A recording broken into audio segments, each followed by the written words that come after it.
Hello friends, welcome to my channel my institute for air force navy.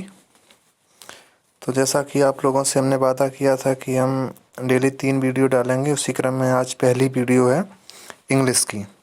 तो English की आज हम पहले प्रैक्टिस करेंगे, पहले रूल पढ़ेंगे, इसके बाद प्रैक्टिस करेंगे। इसी में कुछ क्वेश्चन भी हैं, बहुत क्वेश्चन टैग से एक ना एक क्वेश्चन एयरफोर्स में पूछा जाता है। तो चलिए बिना किसी देरी के शुरू करते हैं। अगर वीडियो आपको अच्छा लगे तो लाइक करना एंड चैनल को सब्सक्राइब करना। चलिए शुरू करते हैं। अपना चैप्टर है क्वेश्चन टैग। क्वेश्चन टैग से शुरू करते हैं। जैसे क्वेश्चन टैग का जो बेसिक फार्मूला होता है, क्वेश्चन टैग का बेसिक फार्मूला, अगर सेंटेंस, ये पहला वाला एक सेंटेंस लिखा है, ये पहला वाला सेंटेंस, बाद में कॉमा लग के क्वेश्चन टैग वाला होता है। ठीक है, तो जो ये सेंटेंस है मेन क्लॉज वाला, ये पॉजिटिव में होता है, ये नेगेटिव में, मतलब अगर ये पॉजिटिव में है तो ये नेगेटिव में होगा, और अगर ये नेगेटिव में है तो ये पॉजिटिव में होगा। तो हर नियम में यही चलता है। तो बिना किसी देरी के देखते हैं क्या होता है। चलिए पहला रूल क्या है, ये पहला देखिए। जैसे he is playing isn't he, ये देखो ये पॉजिटिव है तो ये नेगेटिव हो गया। तो he is not playing is he, ये नेगेटिव है, ये पॉजिटिव हो गया। तो सीधी सी बात है, अगर मेन क्लॉज अगर पॉजिटिव सेंस दे रहा है तो क्वेश्चन टैग नेगेटिव में जाएगा, और अगर main clause negative sense they रहा है तो क्वेश्चन टैग पॉजिटिव में जाएगा। अगला देखते हैं। क्वेश्चन टैग और सेंटेंस एक ही टेंस में होने चाहिए, अलग अलग नहीं होने चाहिए। जैसे पहला प्रेजेंट में हो गया तो दूसरा पास्ट में नहीं होना चाहिए। जैसा पहला प्रेजेंट में है तो दूसरा क्वेश्चन टैग भी प्रेजेंट में होना चाहिए। जैसे कि अगला एग्जांपल समझते हैं। She is sleeping isn't she, present continuous tense है तो प्रेजेंट कॉन्टिन्यूअस यहाँ पर भी है। ये देखो, he was going to the market, ये पास्ट कॉन्टिन्यूअस है तो यहाँ पर भी पास्ट कॉन्टिन्यूअस की वर्ब लगी है, तो मतलब एक ही टेंस है। चलिए आगे बढ़ते हैं।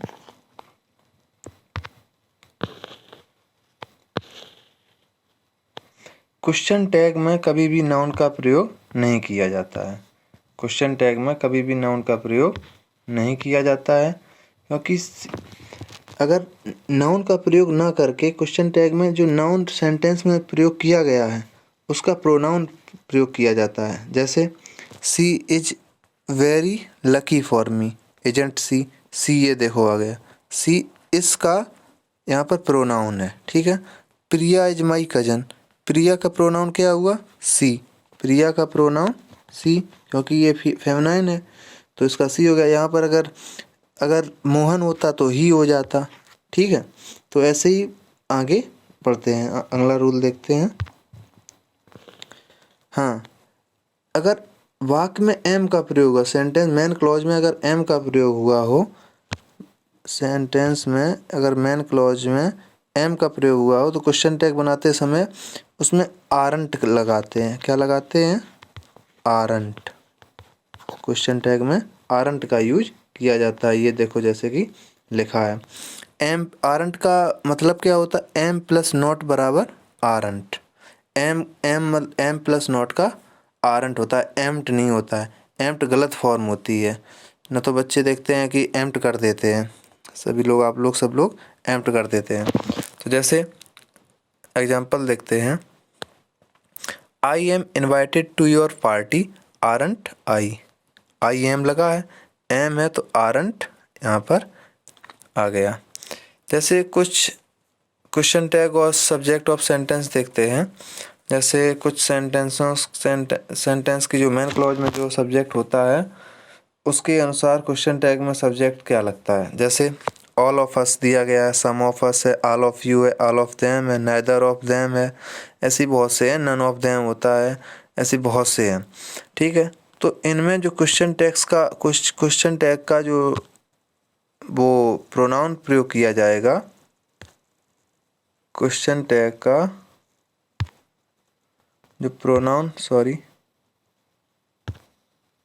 जो क्वेश्चन टैग का प्रोनाउन प्रयोग किया जाएगा वो इनके प्रोनाउन के हिसाब से आएगा। जैसे अस लगा है, ठीक है, क्या लगा है, ये अस लगा है, ये अस लगा है, ये देखो वी आया इसके साथ।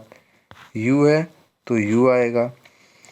देम है, देम देखो ये दे आया है। मतलब कि इसका ये ऑब्जेक्टिव है, इसका सब्जेक्टिव ये रहा, ठीक है।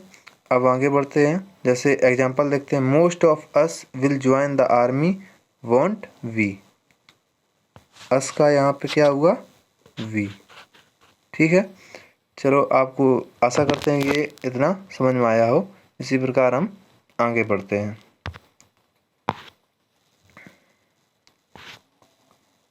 आगे बढ़ते हैं। जैसे कि ये अपना एक और ये है। जैसे अगर सब्जेक्ट, अगर मेन क्लॉज में सब्जेक्ट अगर this, that, there, one, those, these, none, someone, no one, anyone, everyone, everybody, nobody, somebody, nothing, everything, something, anything दिया गया हो तो सब्जेक्ट, क्वेश्चन टैग का सब्जेक्ट क्या बनाएंगे। ऐसे ही देखते हैं क्या करते हैं। अगर दिस दिया गया है, क्या दिया गया है, दिस, तो वहाँ पर इट का, क्वेश्चन टैग में इट का यूज किया जाता है। दैट दिया गया हो तो इट का प्रयोग किया जाता है। देयर दिया गया हो तो देयर का प्रयोग। वन दिया गया हो तो वन का प्रयोग। दोज या दीज दिया गया हो तो दे का प्रयोग किया जाता है। और none, someone, no one, anyone, everyone, everybody, nobody, somebody इनका यूज किया जाता है तो दे का प्रयोग किया जाता है। और नॉन लिविंग अगर दिए गए हैं, नॉन लिविंग वाक्य में अगर ये कुछ सब्जेक्ट दिए गए हैं, जैसे नथिंग, एवरीथिंग, समथिंग, एनीथिंग, तो इनके साथ इट का यूज किया था। ये नॉन लिविंग है, ये निर्जीव है, तो इसलिए इट का प्रयोग किया जाएगा।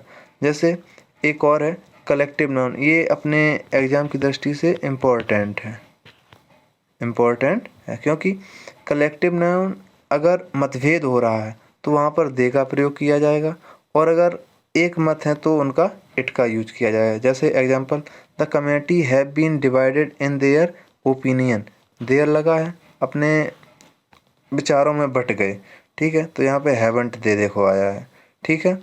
और एक ये स्पेलिंग याद रखना, ये उसमें आती है मिस स्पेल्ड वर्ड में, कमेटी COMMITTE होती है, ठीक है। The audience are requested to be in their seats. Their लगा है तो सीधी सी बात है ये प्लूरल होगा तो आरंट दे, ठीक है। द ज्यूरी वाज यूनैनिमस, एक मत, यहाँ पर एक मत है तो यहाँ पर वाजंट आया है, ठीक है। चलिए आगे बढ़ते हैं बिना किसी देरी के। जैसे ये कुछ रहा, जैसे लेट्स और लेटस, ये अगर दिए गए हों, लेट्स और let us, let him, let them, let her, let's, ये दिए गए हों तब क्वेश्चन टैग में क्या प्रयोग करते हैं। जैसे लेटस के साथ हरदम शैल बी का यूज किया जाता है, और late him, let them, let हर इसके साथ विल यू का प्रयोग किया जाता है, और ये इम्परेटिव सेंटेंस होते हैं, ठीक है। जैसे let's go for a walk, shall be का यूज हुआ है, ठीक है, शैल बी, लेटस लगा है यहाँ पर, ठीक है। अब लेट नीलू, यहाँ पर कुछ भी आ जाए, लेटस के अलावा कुछ भी आ जाए तो यहाँ पर विल यू, और यू क्यों लगा है, यू ये इम्परेटिव है, इम्परेटिव में यू छपा रहता है इसलिए यू प्रोनाउन के रूप में रखा गया है। Let them solve it, will you, यहाँ पर देखो विल लगा है, ठीक है। अब आगे एक रूल और है, ये बहुत इंपॉर्टेंट, ये भी इम्पोर्टेंट है इसीलिए हमने इसे भी ले लिया है। जैसे सेंटेंस में डेयर और नीड का प्रयोग हुआ हो कहीं पर, तो उसमें दो चीज़ें देखते हैं, या ये देखते हैं ये मॉडल ऑक्सिलरी वर्ब तो नहीं है या मेन वर्ब नहीं है, ठीक है। दो में से एक देखते हैं, अगर मॉडल ऑक्सिलरी वर्ब हुई तो वहाँ पर क्वेश्चन टैग में डेयर और नीड का ही प्रयोग करते हैं, और अगर डेयर और नीड का प्रयोग मेन वर्ब की तरह हुआ हो तो नॉर्मल अपने क्वेश्चन टैग के हिसाब से करते हैं, रूलों के हिसाब से। जैसे देखते हैं, ये देखो सी डेयर नॉट गो देयर, ठीक है। यहाँ पर देखो मॉडल ऑक्सिलरी वर्ब के हिसाब से हुआ है। तो यहाँ पर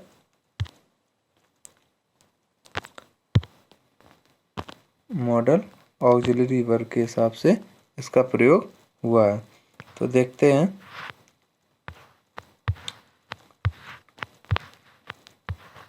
सॉरी, थोड़ा दिक्कत हो गई है। ठीक है।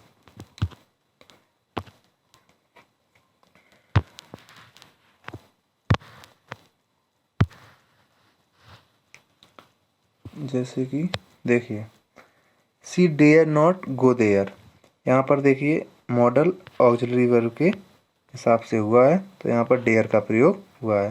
तो यहाँ पर देखिए need not helping verb model auxiliary verb के हिसाब से हुआ है, यहाँ पर भी नीड का प्रयोग हुआ है।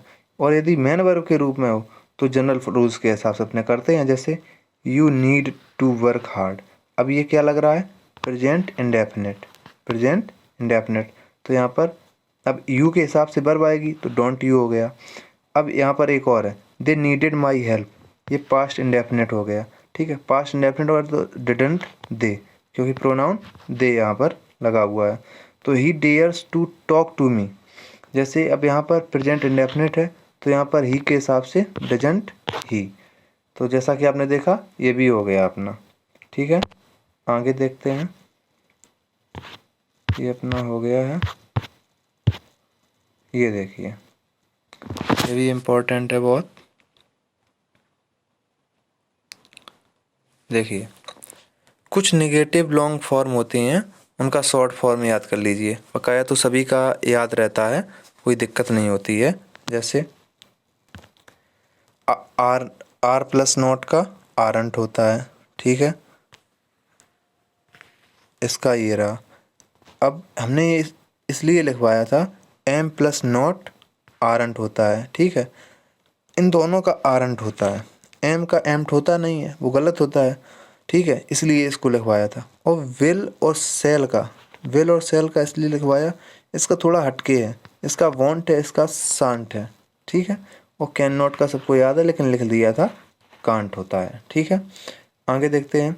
सेंटेंस में अगर देयर का प्रयोग कहीं पर किया गया है तो जो क्वेश्चन टैग में वर्ब आएगी, जो मेन क्लॉज में देयर के साथ जो वर्ब आई है उसी के हिसाब से वहाँ पर भी क्वेश्चन टैग में भी वर्ब आएगी। जैसे देयर आर मैनी टॉयज, अब यहाँ पर आर लगा हुआ है। ठीक है, तो यहाँ पर भी आर आएगा, आरंट देयर हो गया। ठीक है, ये भी बेस्ट इम्पोर्टेंट रूल है।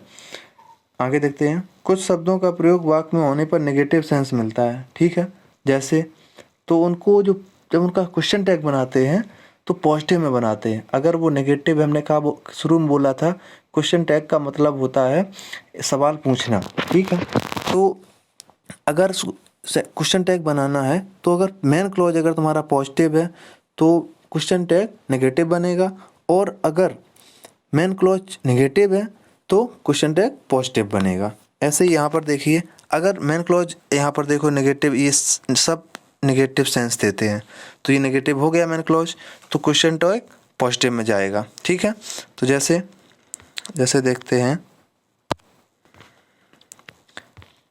ऐसे कौन कौन से वर्ड हैं ये याद कर लीजिए। Hardly, scarcely, rarely, barely, seldom, forward, few, little, a little नहीं, ए लिटिल तो थोड़ा होता है।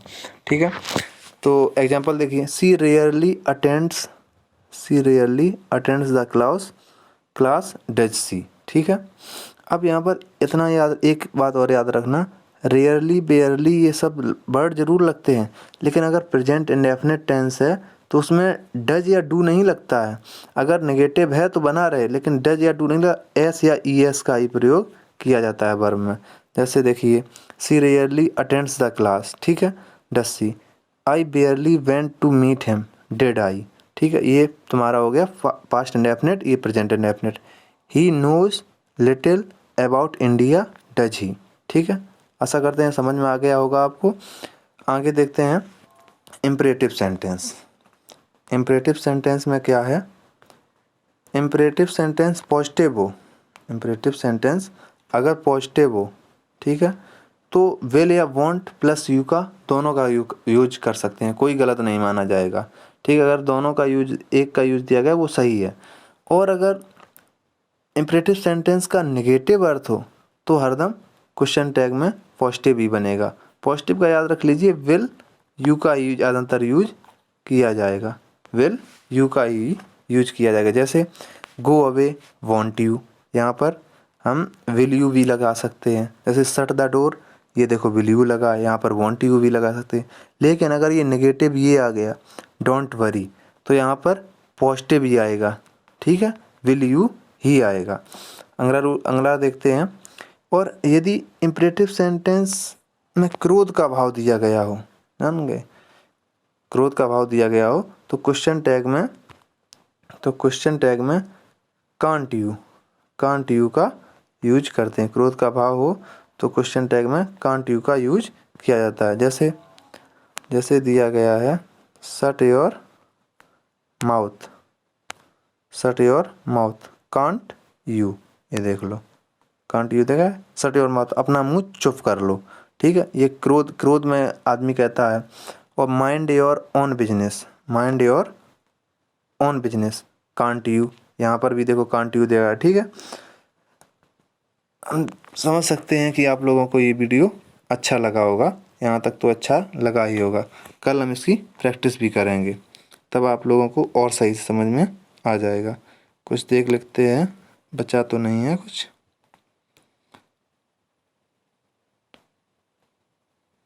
ठीक है, हो गया अपना चैप्टर, ये क्वेश्चन टैग पूरा हो गया है। तो देख लीजिए आप लोग, एक क्वेश्चन इससे हरदम आता है। तो अगर वीडियो अच्छी लगी हो तो वीडियो को लाइक कीजिए, सब्सक्राइब कीजिए एंड शेयर कीजिए। Thanks for watching.